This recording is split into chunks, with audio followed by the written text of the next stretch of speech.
Would you walk us through the Boko Haram offensive?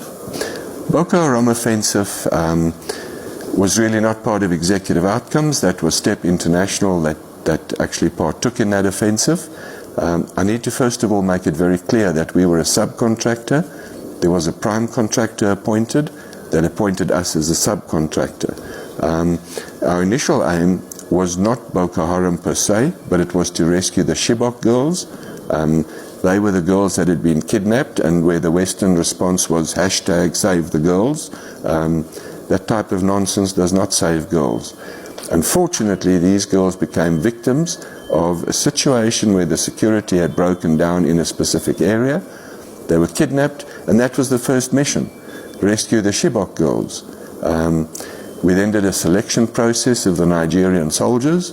The soldiers we retained after the selection process were then trained in a very specific way to conduct a hostage rescue operation, and that requires a very specific type of person.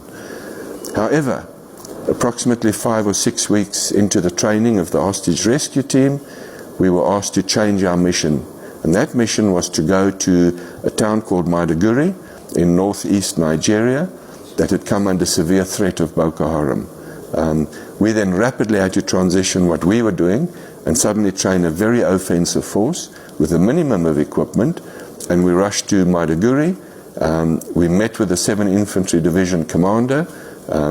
We finally understood the pressures he was under, and our suggestion was to him that this force we had trained, which we named the 72nd Mobile Strike Force, would actually spearhead the division.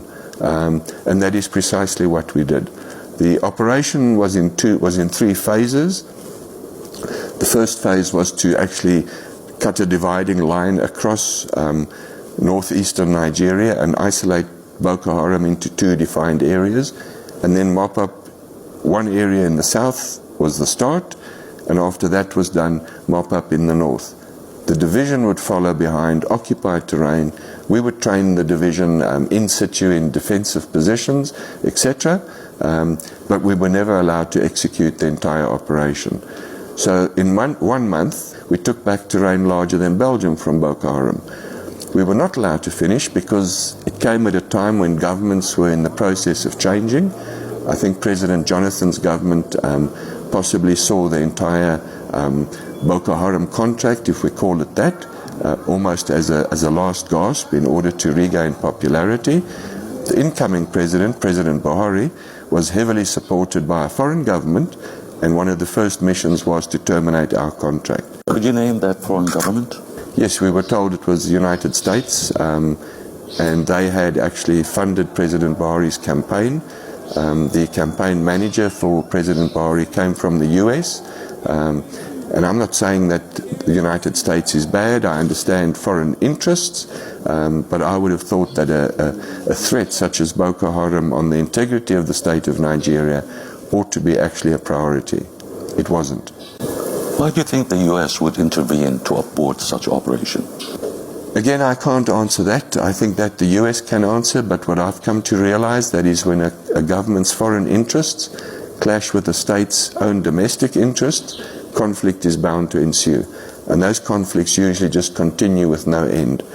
And we can look at all the conflicts in Africa where foreign forces have come in, they've prolonged those conflicts, they haven't ended those conflicts.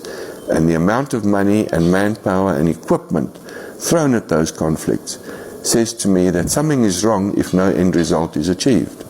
And surely that end result should be to end the conflict and establish a basis for negotiations, come to an agreement, and then re-establish governance. But that's not what's happening in Africa. How much did you charge the Nigerian government? Well, first of all, we didn't charge the Nigerian government. And I think here that is a question the Nigerian government can answer. We were one subcontractor. So in other words, the Nigerian government appointed a contractor, and we contracted to that contractor as their subcontractor. So I think that's all I'll say. If you're really interested in the figures, that's for the Nigerian government to discuss.